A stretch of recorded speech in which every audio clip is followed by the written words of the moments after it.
Hey, I'm back, everybody. Good to see you. I've missed you.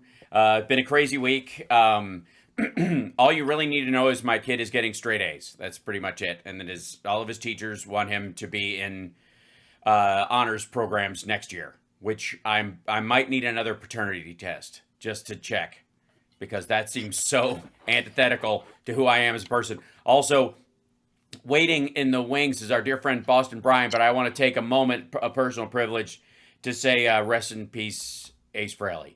I bought my first Kiss record when I was 5 years old, and I often have said that you can define my masculinity as a human being by you combining a few people, not the least of which is my dad, but the guys in Kiss, Steve Martin and Bruce Lee, were like these are who shaped my idea of the breadth and depth of what masculinity could be.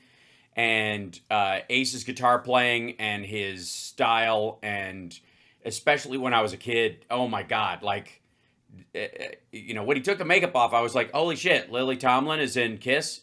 But with the makeup on and the entire image, it was just, no pun intended, a shock to my system when I was a kid. And it defined it pushed the barriers of art for me to someplace really fun and really exciting and really that resonated with me personally. And so of of all the guys in the band, he went through a lot of struggles. I will tell you guys the history of the last time he died, at a later show. But in the interim, you don't have to put away, Boston Brian, you don't have to put away your bullhorn, because I'm about to come to you, and I saw it, and I want to see why it's there. Here we're coming, ladies and gentlemen. Please welcome to the show our dear friend Boston Brian. What's happening? I didn't feel it was appropriate, No, for the message that you giving at the time. So I felt bad. So I wanted to it's put it down. Ace. It's Ace. I appreciate it. Go ahead. Well, my condolences, my friend, and Yeah. rest in peace to an absolute legend. I did not have the depth, the deepness and ties to the band, but I can Yeah. completely understand, and I can completely put a 1-to-1 to the people that I also look Right. up to in the same sort of ways. So for your loss and for everybody that was a fan of the band and also a fan of Ace, my condolences to everybody. Yeah. Thanks, brother. I'm just glad to see you didn't actually get mauled by like a bunch of cats. I'm really happy to see that you're still alive. I really thought I lost you there. I didn't know what was going on. Are you on Sora? Did you see the Sora post? I saw somebody posted it to Blue Sky. I thought I got a kick out Yeah. of it. I thought it was pretty fun. Yeah, my kid made that. I put it up there. So Sora is OpenAI. This, usually we do Friday AI, but Rob's busy today. And I thank you for coming and joining us, because I've missed you anyways, but also, there's so much to talk about. It's a bit absurd. Um, Right. can Especially I? when you take a week off, or like even if you miss a day or two, like in today's news cycle and like whatever's going on, like you feel so out of place. Yeah, You know what I mean? Like if you don't look at the news, like sometimes like I had to, babysit and people were sick and stuff. So I went yeah. like a couple days we didn't really keep in touch as much. And then you hop back in and you're like, all right, where do I start? Like Yeah, what's going like Venezuela, Argentina, ICE, like where do we actually start? The government's still being shut down. Like, I don't know where do you go? Where do you Now go? I'll tell you where you go. Everything settles into spa and not spa. That's everything falls into these two categories, because all of it, him flying to the Middle East to sign this piece of paper that did not involve the other fighting party, and really just was a financial document to pay off the leaders of Hamas who were living in Qatar to basically take the money and run and go, stop worrying about this, fuck off, money or die. That was basically what they worked out. That whole show, ICE in the streets, the National Guard, all of it, even the government shutdown stretching out, is either spa or not spa. It is Epstein or not Epstein. And he is trying to backfill like magnanimous policies of, look at all the good I'm doing. How dare you come for me about this Epstein stuff? That's all.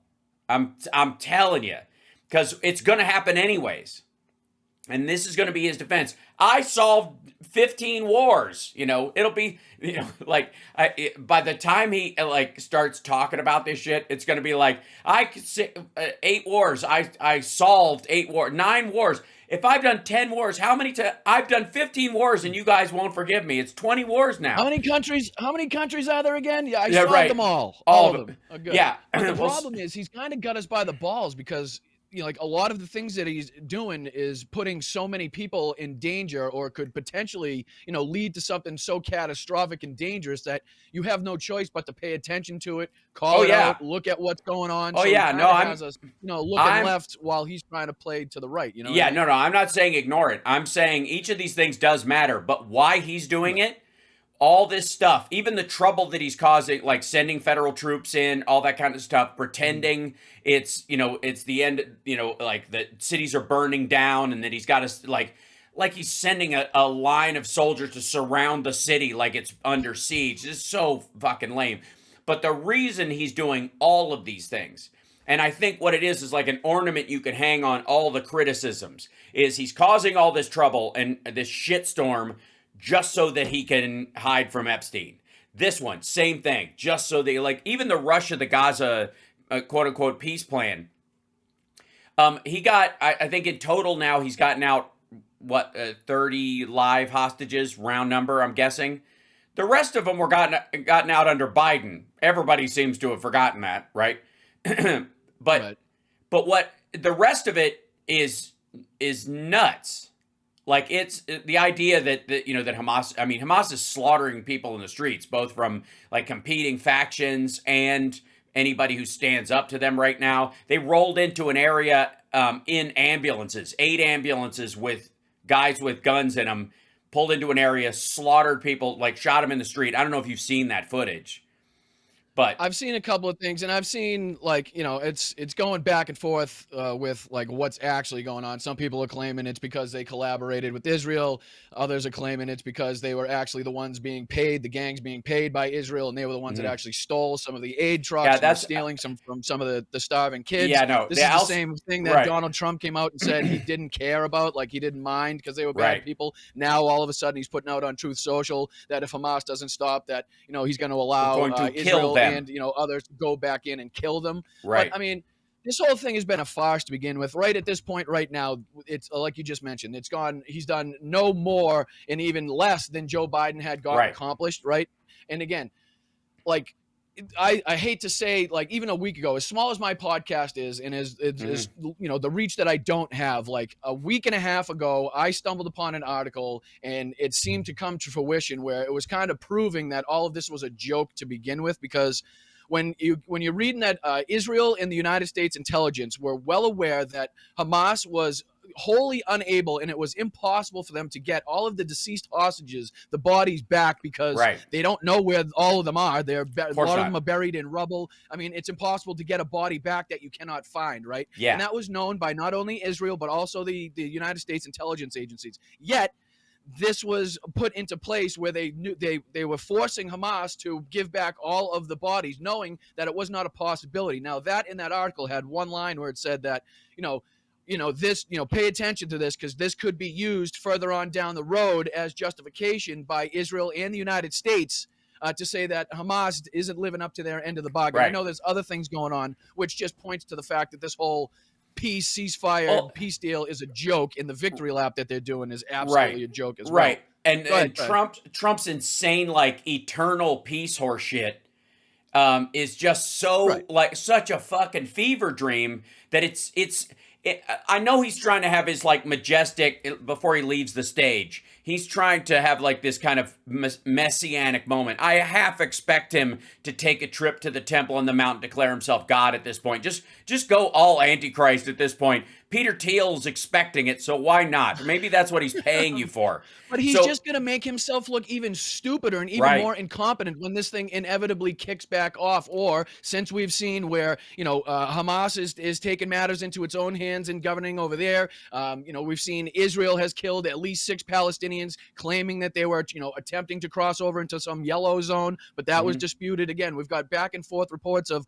both sides already violating this so-called ceasefire. And, you got Fox News, OAN, Newsmax continuing, and Don Jr. going out and calling peace in the Middle East for the second time. If you remember, the first time was when Jared Kushner somehow managed to get peace in the Middle East. So this is the second time they've managed to get you mean peace in the Middle East. You mean the Abraham Accords, the peace deals between countries that weren't actually fighting, that were basically economic deals, because that's really what they were. They were like real estate deals. That in part led to where we are now. Yeah, no question. Yeah. But like the true leadership would be, in dealing with something like this, would be mitigatory, exactly how the Biden and Harris administration were doing it, which is we're working towards these goals. They are incredibly complex. We want to reach these benchmark areas, and when we get there, there will be fallback and stuff like that, but that should not take us off the tracks. No small violation by either side is enough to keep the train towards peace for the benefit of the Palestinian people and the Israeli people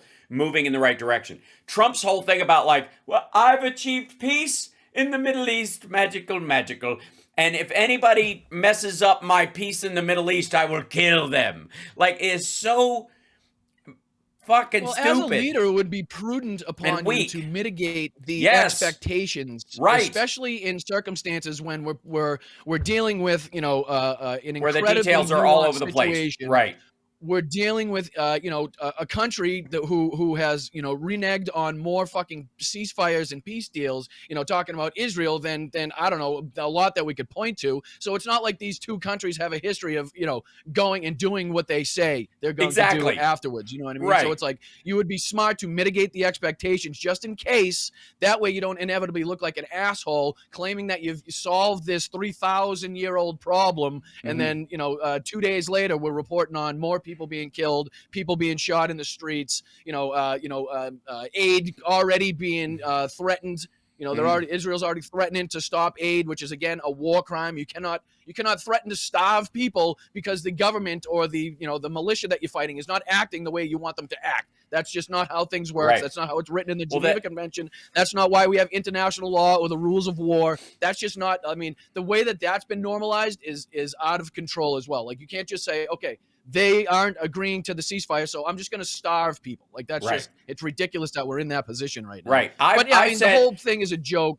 It really is. I often think about this, like, how would I handle this if I was in that circumstance? And again, I've already expressed kind of like the gray areas around each, benchmark or each goalpost, where you allow for some fuckery because of the nature of the players involved. Like, not just the governments themselves, technically, Hamas being the government of Gaza technically, and their ununiformed soldiers and blah, blah, blah, like all that like, it just sets you up for a murky blowback, whatever. And there's also Al-Shabaab in there. There's also the Islamic State of Palestine. There's all, like, these different groups might just decide, well, we don't like the deal and we weren't included, so how about we go fuck something up? Like, it's too easy. So you have to have that gray area as you move forward and not let anything derail it. The other thing you do with aid is you love bomb them with it. If the idea is that Hamas is using that aid to control people,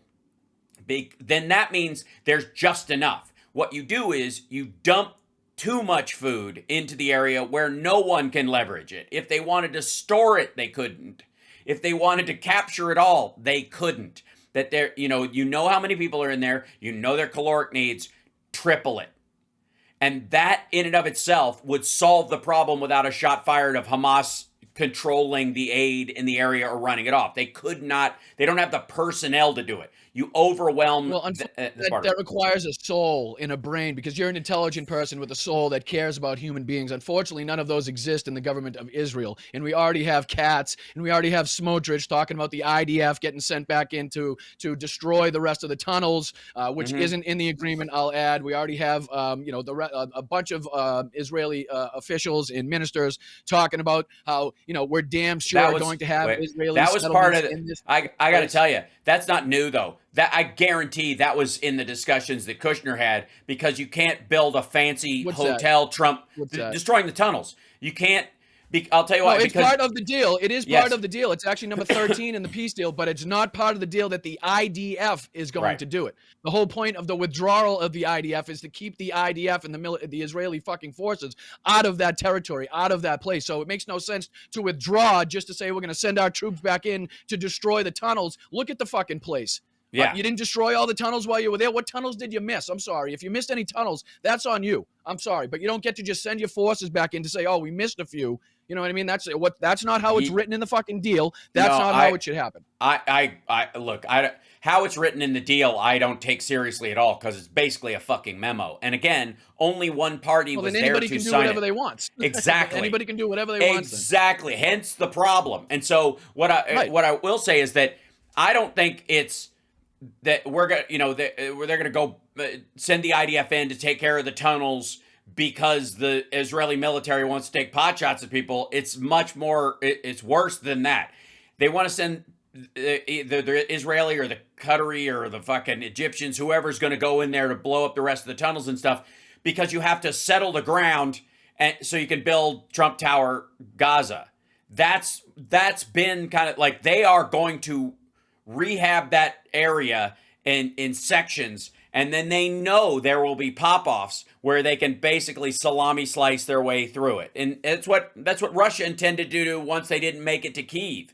Like, okay, we'll just salami slice our way across chunk by chunk. Let's hold this line until everybody forgets about it and then do it again. So like the IDF is almost like demo contractors for Kushner Incorporated, if that makes sense. And there's no secret. I mean, there's no like they've totally outright condemned and said that there's no chance whatsoever of a two-state solution. Again, you got Israeli officials going on and posting to X saying that we're going to have Israeli settlements in Gaza. That's just a thing that's going to happen. Again, like I don't understand what's the point of a 20-point bullet point peace plan if none of the points matter. Nothing's going to happen. If you violate the ceasefire from the person that's supposed to be controlling this whole thing. I'll tell you exactly I don't know what we're hoping. I'll tell you what the 20-point peace plan is, because there need be only three. A path towards self-governance, or a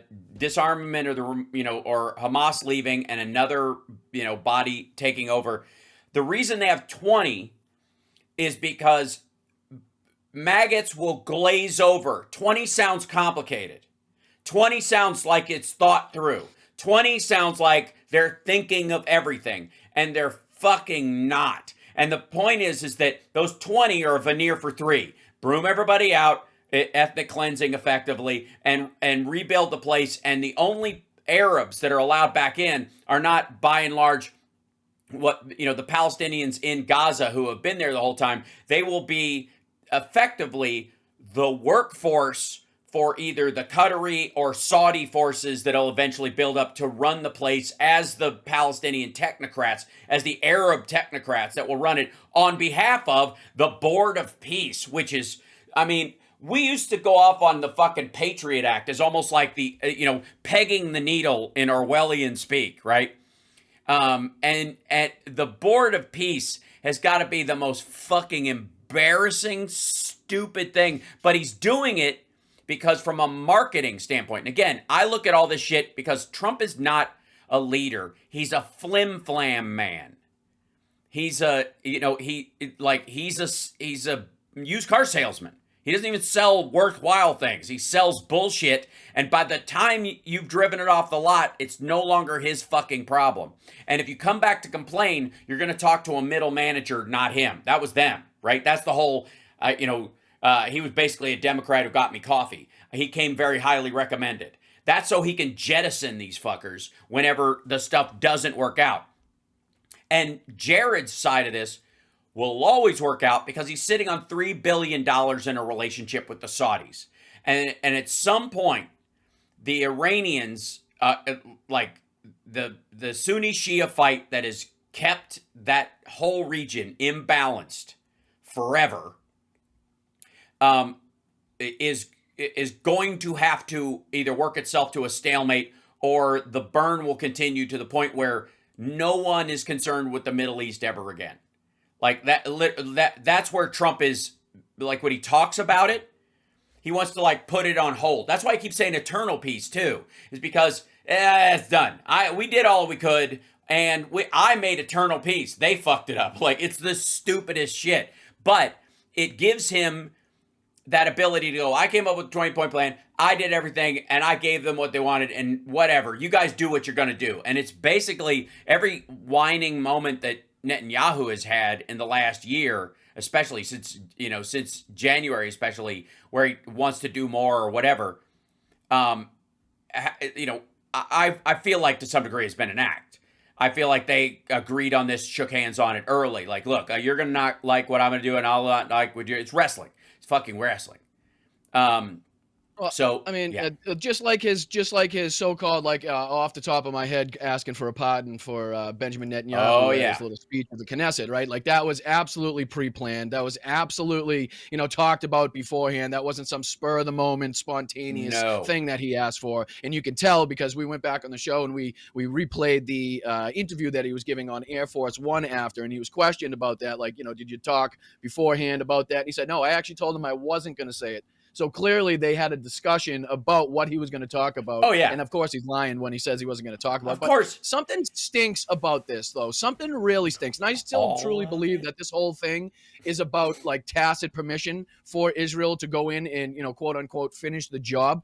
Because like they didn't really get anything that they were after, right? Like, they didn't get all the Palestinians out, right? They didn't eradicate Hamas. In the deal, Hamas gets like free fucking passage to like whatever country of their choosing, right? Just lay down your weapons. So it's like there are people even more right-wing than Benjamin Netanyahu in Israel. So I'm curious like how much he's getting shit in the background because they like really didn't accomplish what they set out to accomplish, right? Like they didn't. Like it's so that's why I'm kind of like thinking that this has to be about like the further permission to go out and finish the job, like we're seeing now, where Donald Trump's saying, okay, we're going to go in and kill you, Smotrich and Katz and all them talking about going into the tunnels. Like he does a lot of this last chance talk. He's done it with Putin a bunch of times and it doesn't work. And by the way, to anyone in the White House who was watching this show, and I'm sure there's somebody because of either you or I or both. Every time Donald Trump shakes hands with Vladimir Putin, he will get sicker. Just know that. Just know that. That's the kind of guy you're shaking hands with. He's got a little pin in his hand, or he's got a little like substance on he's got a layer of Elmer's glue and a layer of, Balthorium G. And when he shakes hands, Trump's going to get sicker and dumber. Count on it. Count on it. Well, he was never meant to be his hero. He was meant to be a chaos agent, and turning his brain to gelatin will speed that shit up more than anything. So it's just, fuck you, White House, right?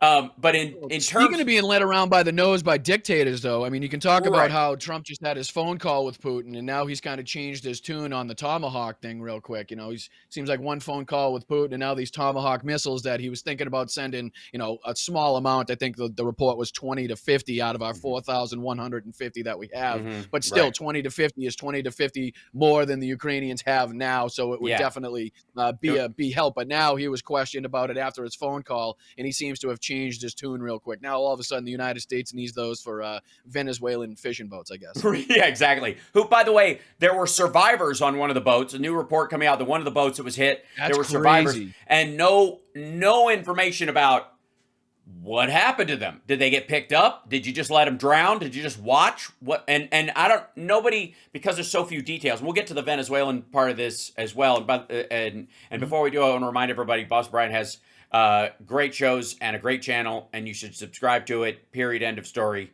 Good man. That said, like the Venezuelan stuff. I mean, he's stacking with a peace president. Holy shit. If like it's at a certain point, I gotta say, peace president with a body count, bro. He's a peace president with a body count. Yeah. Remember when and again, I don't put this on maggots as much as I put it on the watery support of like either both edgy, far left, nihilistic Democrats or lefties who vote with us occasionally, but then bug out at certain times. And I'd like to remind these fuckers for the umpteenth time that in the first year of Donald Trump's first term, There were more civilian deaths from drone strikes than there were in the entire 8 years of Obama, because Obama had a rule of engagement that was tight and it's a war zone, so it's impossible in some cases not to have it's war, right? But Trump just said, why are we even trying? If there's one guy in the middle of a crowd and we need him, 100 people around him because they're in a shopping center or in a market, fuck them. They're standing too close to the target. Boo-hoo. And he turned it off. He didn't just lower them. He just went, fuck it. You're going to be up. That's what this whole war fighter horse shit is about. War fighters don't just commit war crimes. That's not war fighter does not mean war criminal. And apparently Pete Hegseth thinks it does, if he thinks at all. That said, over this period of time, think of all the fucking insane things compared to the drone strike argument that we were having under Democrats, and the serious, by the way, a serious conversation about those things. The necessity in some cases for an airstrike because you have to make a trolley decision. Which track does it go down? Does it kill 5 people or 100? You're making those kind of decisions as president. And what President Trump is doing is how about we split the trolley in 2 and let it kill all of them for real? That's the thought level. And there were and folks on our side who were having a genuine conversation that thought that genuine conversation meant don't vote for Biden or somehow Obama terrible. I want them to really, really consider what Trump is doing right now. Not only kowtowing to Putin, but this Venezuelan fishing boat stuff is just fucking abject murder. Right. And I think there's a lot to be said. I'll speak for myself here. There's a lot that I could say about Obama, the drone strikes, and, the conduct of the United States military, even under Barack Obama.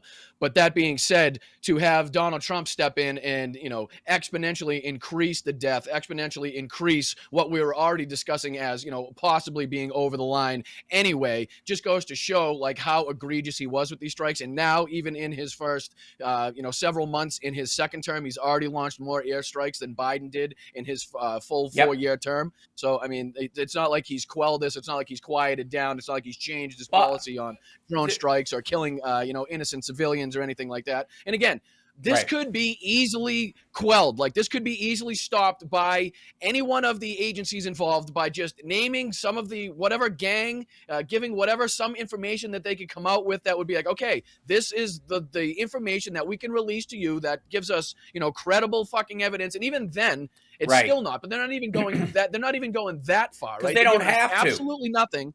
No, right. But they're just showing us the video of the murders while giving us no information whatsoever to base the murders to base what they're doing off of. They're beating their chest about how they don't have to show the information. It's it's a combination of Operation Trust Me Bro, which is the kind of the way the Pentagon runs right now, and Operation Look Over Here. Distraction. So they're apparently this is all because fast race boats produce fast race boats, I guess. Because again, apparently Venezuela just has their boats, they're fucking 25-foot wooden fishing boats with Jimmy rigged outboards slapped on the back are too fast for any of the law enforcement boats that we have in the United States. That's what he said. So we're killing these people because we don't have fast boats.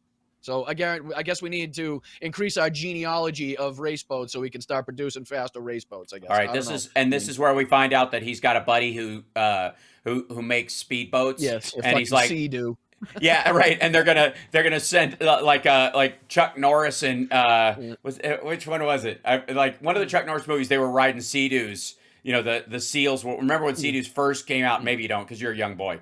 But when Sea-Doos really started being in the news, they every military movie showed these guys on these Sea-Doos racing in because you didn't have to have a boat. And you do realize Chucky Sheen, right? Wasn't that Chucky Sheen? Yeah, it might have been. Navy yes, Seals? That's right. Yeah, but Norris did it in Delta Force 3, I think, because everybody was on the Sea-Doo thing. But the idea was that, like, you do realize those things have a massive fucking heat signature, are loud as ass, and like, you know, they all. It's like, well, honestly, I wouldn't be surprised if you say, yeah, my buddy, you know, his friend Yes. owns fucking Sea Ray or Chris Craft or something. That's right. And you know, they'll come out and they'll produce these really fast boats. We signed a military contract with my buddy in Florida. Right. I at this and by the way, they won't even come out and fucking say it, because it's part of the $1 trillion military budget. And by the way, I would like to say that part of my belief about the military, the raising of the military budget, along with the pushing of the debt ceiling, was about allowing him more slush money to buy off all the parties. This is what he's effectively thinking. Like, he's transactional. He thinks that's how it works. And in a lot of cases, either people because of land, because of religious beliefs, because, you know, the 3,000-year battle that's going on, which, by the way, Islam didn't exist 3,000 years ago. It's about 1,400 years old. It kind of came along in the middle, guys. So not 3,000 years, but whatever. You and I could dive into, like, the historical aspect of this kind of stuff. But the fact this motherfucker can't even get a calendar right just makes that a moot point. But, right? Jesus Christ, man. Like, how long? What he means is... He says it in the Knesset. They don't know better. You know what I mean? Right, yes. He brings his bullshit out in the Knesset, and they're just like, oh, Jesus. He's like, wait a minute. Do you think the Palestinians are related to the pharaohs? I mean, I guess there's some Egyptian bleed from a long time ago that, like, that's where his fast racehorses breed fast racehorses also translate to. And let's talk about, like, the National Guard ICE stuff and the way he talks about crime and the way he's talking about these Venezuelan boats, because fast racehorses produce fast racehorses also translates to, and we've seen him say this a few times, is born criminals. People who are, you know, they were born to be bad. They were evil from birth. That criminals make criminal kids is the idea, which is there's a myriad of ways that's fucking god awful. Not the least of which is the genetic nature of ethics, which is fucked up. But also the idea that, well, if I blow up a cartel guy's house and his kids are in it, they were going to grow up to run the cartel anyways. None of them were going to change. They didn't have a chance to become somebody else. They were born to be it, like cartels in their blood. And he says it. Wait, I have to play this for you, because this was probably and it's hard to say half the time, one of the dumbest fucking things, and that's, again, saying a lot, when he was talking to the Navy. Salt water in their veins. You have that salt water. Don't let the doctors change it. Keep it, because there's nothing like it. There's no blood like it. Okay. Was he going for the ice water in his veins? No. Like, you know, people say, I got ice water. He's talking about just their passion for the sea. Yes, he was talking passion for the sea, salt water in their veins. He was saying that about, like, pardon the phrase, semen. They have, but he was saying that, like, people who want to be in the Navy are, like, born to be in the Navy. They've got salt water in their veins. And he seems to be so fucking stupid that he thinks it's kind of true. Like, halfway through the fucking, right? Halfway through it. Like, listen to that again. Salt water in their veins. You have that salt water. Don't let the doctors change it. Keep it, because there's nothing like it. There's no blood like it. But there's no blood. Salt water isn't blood. You'll fucking die, you weirdo. All right, but part of that is how would the doctors change it anyway? I don't know. It's like Edge of Tomorrow or something. Like, you took the salt water out of my veins. I don't know how to, like, I don't know how to steer a ship anymore. It's so fucking it's so dumb. It, like, gives you a brain cramp. But that's what happens when you just end up looking like fucking Mrs. Doubtfire's mask after it falls out the window and gets run over by the garbage truck. Like, right. Right. It's so bananas. But I'll tell you where it comes from. Because I speak moron. I was raised in Kentucky. And it's when you take, like, Elon Musk and Peter Thiel's racist idea of there should only be certain people are special and should run everybody else. Oh, I don't want to leave Charles Manson out of this, because he also believed this, as did Hitler. A bunch of wonderful people like this. And you shove it through the fuzzy pumper barbershop fucking Play-Doh prefrontal cortex that Donald Trump has, and you just squeeze racism out through it, and it blurts out, like it comes out in slices of like, what the fuck? It looks like hair. No, it doesn't. It looks like Play-Doh spaghetti, you dipshit, and it makes no sense. And he said, he goes, wait. Anything having to do with sailing the oceans, there's nobody to compete. Right. And then, of course, he nailed it with Hey, this. sir, you shouldn't say that. It's too straight to withdraw. Hey, sir, you shouldn't say that. It's too straight to withdraw. It is too stretch to withdraw, don't you think? I was thinking that when he said the other thing, I was like, he shouldn't say that. It's too stretch to withdraw. You know what I mean?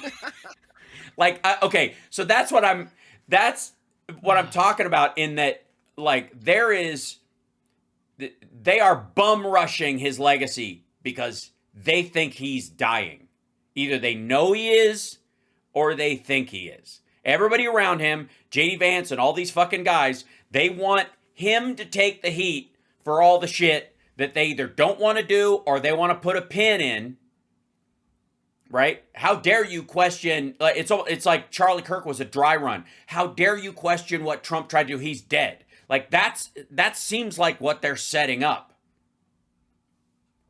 I think Trump himself thinks he might be dying. You know, he's talking about heaven a lot more lately. Yes. You know, he's not going to make it there. So I don't know. I don't have my hopes up in anything anything before the 4 years happening. But you know, I think we have to plan for him to be around and then kind of hope for the best. Oh. Well, here's the thing. He has he's the oldest man to ever be sworn in as president. He's a habitual user of all kinds of awful, like benzodiazepines, and like he's a chemical yo-yo, zapping himself up and zapping himself to sleep since the 80s. It's not like, oh shit, grandpa's fading, so let's give him a shit ton of coffee during the day and then an Ambien at night and hope for the best. And if he wanders off the fucking tarmac, somebody will, like, Melania will be there to yank his hand back. Everything they said about Biden is true about Trump, and it's why he's panicking about it. The other, you know, like, it's like the auto pen shit. He wanted to use the auto pen for all this stuff, but they're making him do it. Why? If you take the power out of it, because there's this, one of the things that bothers me most about the conversation about Trump is the idea that he knows what he's doing and he's got a master plan or whatever. Like he's heading us towards fascism. The fucker doesn't know. They just know that a guy like that blabbing shit that sounds like something a chief of police would say in a 80s cop movie about crime is exactly right for their voters. They don't give a fuck. And, you know, and if they had their way, they would just round everybody up and burn the prisons down. Like, that's where, like, that's the talk online from the right wing, the real right wing, like the pizza crust. I've said lately, we have a real problem in this country right now. We're not divided, not nearly as divided as people think, but we do have a problem where the crust thinks it's the pizza, and it isn't. It's a fucking handle. I'm sorry. Eat the crust all you want. That's totally fine. But that's not why you buy it, okay? That's not what it's for. It's a delivery system to your fucking face, okay? And right now, the crust thinks it's the pizza. But, and it's not left and right. It's surrounding us. It's just these fucking edges of it. You know, everybody's got their own weird I don't mean to interrupt, but the chat saying you might not be up. Oh, see? Or you might be frozen. It's the deep. I was buffering, I think. It's the deep state. Oh, all right, they're coming for me. My bad. Streaming. Yeah. We're. It says streaming. I just want to make sure. Yeah. Sometimes there's just a lap through, but I would also say that I have no doubt that there's like an internet button. An AI that's tagged to you. Watch, man. Like if I think somebody was pressing that on YouTube yesterday, or was it the day before now? They're like the other day, YouTube wasn't working. Oh shit. Well, two things. One is the servers at YouTube. Think about like I want to say it's like 8 billion hours of programming a day are uploaded to YouTube servers. And so whenever anything actually hits like the Gaza, piece of ass plan that they put out, like it's, can you imagine the traffic? right now. Like cable's one thing. Right. There's a reason why cable works. It's because it's unidirectional. That, you know what I mean? The news gets to go to you, and even that will cycle sometimes because on their end, but very rarely. Strange, because if it didn't go down like Charlie, when Charlie Kirk got shot, it didn't go down, or like when big, whatever, name another big event that people ran online for. Like it's strange to see like what actually. But that's U.S. does and does this not is trigger, worldwide. This is worldwide, Right, and right. you got to think like everybody in China is hopping on a VPN to figure out what the fuck is going on. Right? Everybody in fucking Russia is hopping on a VPN to see what's going on because they're not allowed. So that's going to gack I'm up. sure there were a ton of Russians pissed off that Charlie Kirk got shot too, though. Yeah, right. Well, but at the same time, like I'm sure. Well, we're gonna like, goddamn, this is gonna race by. That's why I love talking to you. Like that you've seen some of the Candace Owens shit lately about the Charlie Kirk stuff, right? Have you seen? I mean, I am like, only because it hasn't made sense to me from the beginning is why I'm still kind of, well, two reasons. Because it really nothing's made sense to me about the information, what I saw, compared with the information that I've got. That's one reason why I'm kind of like still, watching. Another is I love the fact that this is causing such a rift in MAGA. Like, right. I love that, like, instead of attacking the left, instead of coming out with propagandistic bullshit like Tim Pool and Matt Walsh and Benny Johnson, like, are having to spend at least some time talking about or trying to debunk or, whatever it may be, talking about Candace Owens or what happened to Charlie. So it's almost like it's given us that extra little space to get our 2 cents in there, I feel like. Yeah. While also kind of, like I always say, we need to stick the crowbars and, whatever Yes. we can into these cracks that are forming in MAGA and pry them some Always. bitches open to make sure that they form into bigger Always. cracks. So that's another reason why I continue to highlight that. But again, like right off the bat, we don't have to get into it, but just right off the bat, the first thing I thought when I saw it was, wow, that's an exit.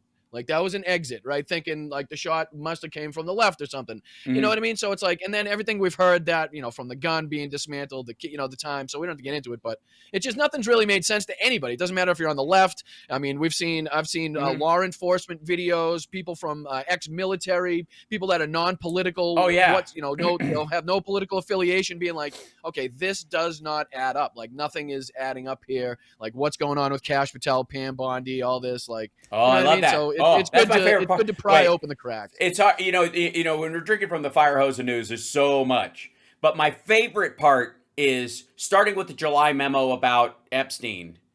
They have turned on Kash Patel and Pam Bondi and Bongholio in a way that I gotta say, I'm not surprised considering what the memo said. Like I was like, oh shit! Like this is. But Hal, that's them doing their job. Like that's Donald Trump feeding them to the wolves. Yes. To keep his ass safe, right? So Yes. they're basically doing exactly what they're put in positions to do. They're not put in positions because they're brilliant or they're gonna have some fantastic ideas for the campaign or they can make our fucking country better. Like they're in there for a specific reason because they're the best ass kissers and they can lick a taint better than anybody in the fucking White House and they will do exactly what they're told when they're told, and they're doing it. You know what I mean? They're hanging themselves out to dry. And Bongino seemed to be the first person that's like recognized that he was kind of being used as a pawn like in this situation because he was the first one to kind of back out and be like, if Pam, there was that whole thing where he didn't show up for work, and there was talks if Pam Bondi didn't resign, he was going to resign. I don't know. Quite what happened with that whole thing and how that was resolved, but you could tell he knew he was being kind of used and abused, right? You know what I mean? Right. And the other two are kind of slow to figure it out. Mr. President, right. What are you talking about? Right. Yeah. They're absolutely. We're going to be appointing very pro-crime judges. There's right. There is an element of this where he has absolutely setting up a firewall. Like they like them, they would never attack them, and if they go through them, I can just say you guys liked them. So I put them in charge. Not my fucking problem that all the Epstein stuff was buried in the foundation of the Epstein ballroom. which, by the way, it is. It's the Epstein ballroom. We will always call it the Epstein ballroom. It will be the Epstein ballroom on the White House lawn that they're building. It's the Epstein ballroom. I mean, the $40 billion that he's sending to, to Argentina. I mean, there's so much to discuss, right? As the farmers in this country are absolutely getting their asses handed to them. Now you got China buying the soybeans from Argentina instead of the United States, which is at the same time the deal's happening. Now, okay, here's another thing. Yeah. Like I look at these kind of things. I try to, when there's a prevailing line either from the White House or from the news about stuff that kind of people jump on, it becomes, whether it's true or not, it becomes the prevailing theory because of volume. And one of the things about like the Argentina deal, besides the fact that they are just trying to salvage his election, that's more about like the last minute timing of this. The pesos down there is too strong. They could have ridden it out for another 8 months, but they want to help him. Well, it was a bunch of Besant's buddy that scooped up the Argentinian debt really cheap. Yeah, so that's why he's got to make sure that they don't actually fail and fall flat on their faces. Now he's got to try to pump up their economy to make sure that they don't lose their ass. And Argentina is famously one of those crypto farming countries. They've had power going out because they got these crypto farms going around. Where Don Jr. I'm sure is making weird regular trips down there to knock boots with the former Nazis that moved down there, their blonde great granddaughters, right? They also owe tens of billions to the IMF as well. You know what I mean? Yeah. They've also been known to renege and not pay back their loans. So there's no good reason why any investment person would put in $20 billion to make money on Argentina. It doesn't make any sense. Unless you're planning a rug pull. Unless you're planning a rug pull, which is also possible. You can make money both directions, which is why Besant is the most suspect person in all of this. Because, again, Scott Bessent used to work for George Soros. When did he work for George Soros? Was it when he started forming the Open Society and going on his apology tour like Bill Gates after he left Microsoft, being a dick for 2 decades, and he decided I'm going to do some good because everybody hates me because I almost wrecked the entire internet at one point, and I was trying to monopolize the internet, and everybody still hates me over that. I'll go cure malaria. It's cause marketing. I'm for it because it helps people, but let's not pretend we don't fucking know what it is. But Besant didn't work for Soros during the apology tour years. He worked for him when he made his money initially, which is by shorting the pound and fucking the entire British economy. He basically triggered an equivalent to the 2008 crash inside the UK by doing such volume. Like, people short currencies all the time, but he did it so much that it actually affected the economy of the UK in a very terrible way. He's like a villain by any sensible person in the UK. But Besant was working with him when he did it. And so Besant knows how to manipulate currencies, raise them up, sell a bunch of it, watch it drop, do it again. And because he's the position of power that he's in inside the administration, and the fact that he's surrounded by fucking morons like Nutlick and Navarro, for fuck's sake, who also are making money on this. They're happy to catch table scraps in the billions from this. I have no doubt. Like, Navarro's probably getting $100K on his Robinhood account every time this happens. That's the best he's getting. But Nutlick's definitely aware and is like calling his broker daily. But Besant is arranging this shit on behalf of Trump, and largely, I would argue, Don Jr. and Eric, that they're moving out, like the Trump family, by and large. And Kushner was the first, I think, real flag laid in the top of this mountain. They're moving out of real estate and into FinSec, into the financial sector. They think crypto money laundering is the one way to stay rich in an AI economy in the future. And you can make money with anybody and nobody can trace it. Right. There's a good Wall Street Journal video on YouTube, just a very short one, that gives you a good look at why Donald Trump is kind of doing what he's doing with the money, and how Javier Milei kind of got himself into trouble by trying to manipulate the peso and manipulate the reserves in his own country, and it ended up screwing him. And then it talks about also Scott Bessent's buddy, the hedge fund. So, anybody out there that's kind of curious and wants to dive deep into that, there is, I believe, a Wall Street Journal video on there that kind of gives a little bit more information as to why. Because I'm sure a lot of people are like, what the fuck? Why are we sending billions to Argentina? Like I mean, the guy's a nut job. He's out there with fucking chainsaws and right. You know, I mean, he's throwing a concert in a stadium after getting 20 billion. Like that was a good look, right? Yeah, totally. Look. We need 20 billion from the States. Let me throw a fucking concert. Yeah. So and the other thing too is like the weird thing is that, and I think this is kind of the upside of this and a lesson for all humanity, is that Trump is going to probably gather the biggest nest egg he has ever had. He is as rich as he has ever been in his life for real. He's above the line for the first time in his life in a major way. Probably $8 to $10 billion net worth now because of all this stuff between Don and Eric and all this shit. But it is going to crash.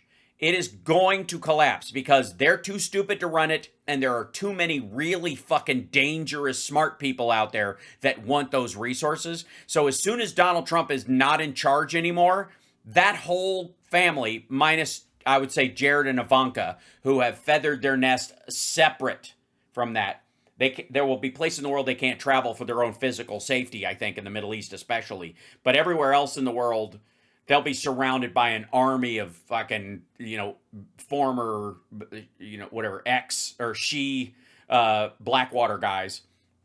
But that the Trump org is going to have a 2008. They're setting themselves up for it, if only because the people that they're working with know how it runs better than they do, and aren't going to want to go down with the ship. So they're going to bail out the second that's on the fucking horizon. And he, the only hope I have is that, I don't wish death on anybody. And in his particular case, I hope he lives long enough to see it happen. That's the thing. I don't think he will, though. I think he will die as rich as he has ever been, and lonely and isolated and surrounded by like sycophants and morons, and knowing it because he fucking hates it. Like, this. Like, he's scared of the people who are smarter than him. That's more the problem he had with Elon Musk, was the myth of Elon Musk's genius scared the shit out of him because he felt paranoid about it. Same thing with Besant. He knows Besant is smarter than him, and it scares the shit out of him. And anybody else, he's like, I'm surrounded by morons. I can't even ask them what that guy's thinking, because if you're smart enough to be like Besant, right, I can't trust you because I don't understand what the fuck you're talking about, even if you explained it to me in dunderhead terms. Right? And then anybody else around him is fucking useless. Like, Navarro's fucking useless. Navarro does not have the cognitive ability to outsmart fucking Besant shorting the Trump stock effectively, right? He just doesn't. And Trump has to he knows it. He fucking knows it. Now, he might just be there so he can throw somebody to the dogs, right? But I don't mean to. I know we're running out of time. I don't mean to switch things up, but I'm curious. What are you doing? Anything tomorrow for the No Kings? I mean, I should probably say bye to everybody right now while I'm on here, just in case Trump decides to lob a few missiles into Camp Pendleton, which is awfully close to where I am, and they just kind of go awry and decide to, I don't know, strike my neighborhood, or I don't know, maybe just start a fire somewhere, considering it's October in California, in Southern California, and it's probably not the smartest idea to be launching any type of, fireworks or missiles into anywhere at this point. I'm just curious, are you going to be? Yeah, we'll be going. I think there's one here in Vegas that we're going to go down to. Yeah. And my favorite thing is to walk up to all the maggots who stand on the side and ask them how long it would have taken them to figure out Jeffrey Epstein was a pedophile. Just always ask them that question. If you can get them on tape, how long would it have taken you to figure out that Jeffrey Epstein was a pedophile? And they all say 5 fucking minutes, man. Like, Trump was friends with him for a quarter century, you dumb son of a bitch. That means he was either a client, a benefactor, or a partner. You're 100% right. Absolutely. I mean, I don't think they're really going to have an actual answer to that question. They clam up. Even stick around to wait till you finish the question. But to anybody in your chat, to all the sparklers that will be getting out and getting loud and staying proud tomorrow, thank you so much. Make sure you guys are all staying safe. We had a couple pointers. Yesterday's show, we went over a couple things, or a bunch of things that you guys can do to kind of keep yourselves safe. Going with the big group, making sure you know the area that you go going into, making sure you know like what the, some of them are going to be stationary, some of them are going to be parade routes. So make sure you know the routes. Make sure you're trying to stay towards the front or the middle. Don't hang in the back if you don't, if you're worried about, some things happening, because, chances are if any bad actors or any instigators are out there, they're not going to hang at the front. That's and they're right. not going to, attack the bigger crowd. They're not going to cross the finish line early. At Right. the back. If you're worried about that stuff, don't stick around after the sun goes down. If you're going to big cities, of course, that's different. If you're in, towns and in smaller towns and areas that you're more familiar with. But, if you're going into a big city and you're worried about things, don't stick around too long afterwards. There's a lot of things that you can do. If you don't have a group like friends and family to go with, put it out online. See if anybody in your, community online is going to the same rally. Maybe you can figure out a meetup spot. So that way, the more eyes you have in your group, the more eyes you have watching everybody's back at all times. And I just want everybody to remain safe and to remember, don't give the right anything. Nope. I mean, if there's ever a time, and this is so antithetical about like to my personality, but there's ever a time to go out there and be as peaceful but forceful as humanly possible, and to not engage in any fuckery or property destruction, anything like that will give these people ammunition or any clips that they can play. Nothing. Go out there in a frog costume, go out there in an inflatable, go out there with a big fucking sign, go out there with your passion, your pride, your anger, your frustration in this with this regime. Go out there with all of that and go out there and make new friends, fucking feed off of the energy of like-minded people that are out there that are passionate about this country. But, just make sure you don't. And if you see people, make sure you try to keep everybody, it's not your job to police anybody, but try if you can to keep others in line. If you see them maybe straying off the path and kind of, getting rambunctious or rowdy or anything. But, it's very important. I know it's basically impossible when you have this many events with this many people getting together, but just at all costs, let's stay peaceful, let's stay loud, let's stay proud, and let's get our messages out there so that we have nothing That's right. They can come back at us with. Also, understand, we know this from their talk about Jan 6, their talk about the Patriot Front guys, that they always yell Fed. Okay, the reason they're doing that is because they're aware everything's a projection.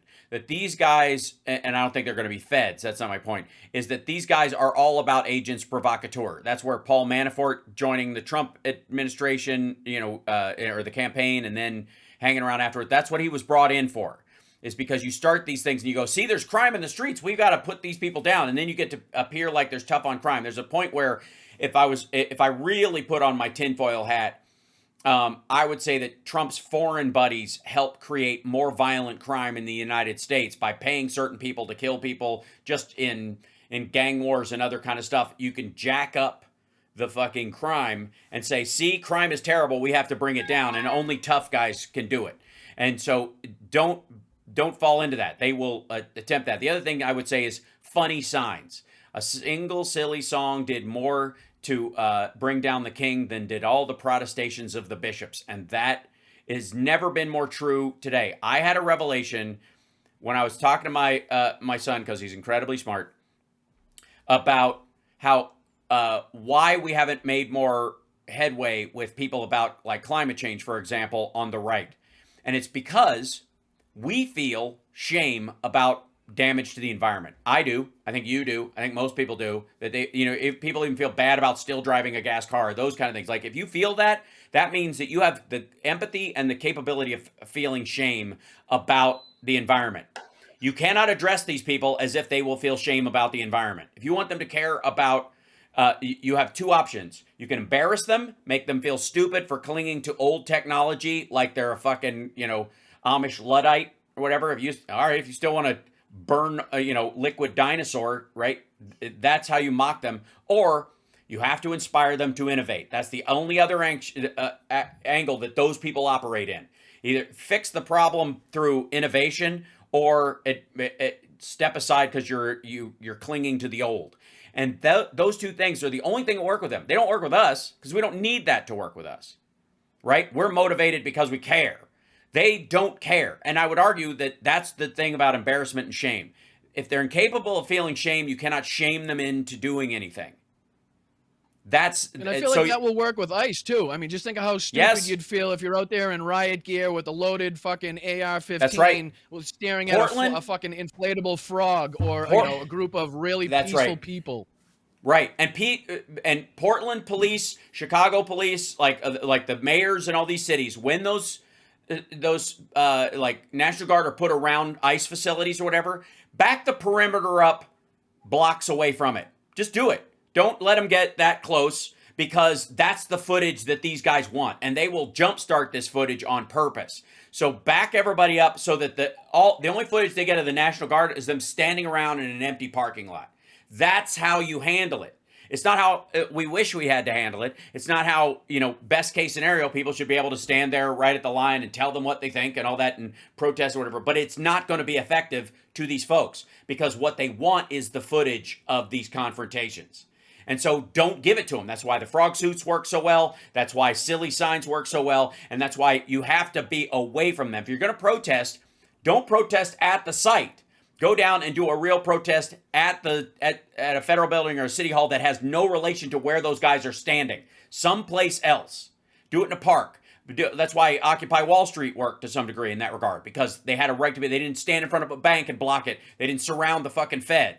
Right? It meant something, and it gave you that room to do it where they couldn't go, they're here to set fires. And that's what they want. The agitators, need that to turn this stuff on. So that's why these marches, when they're peaceful and it's about volume, get your ass out there. Thank you, Boston Brian, for being on with me this morning, my brother.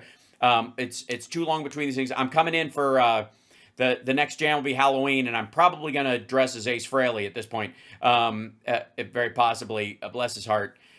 His weird little heart. He was a strange man. He really, really was. It's one of those strange things when you eulogize one of your childhood heroes who was full of abject fuckery at different points. But I will say that none of my favorite rock stars have ever had sex with anyone who didn't want to have sex with them. So I'm very proud of that fact. They might have been up there in the volume numbers, but they never took something that wasn't theirs. And that people get points for that in my book, right?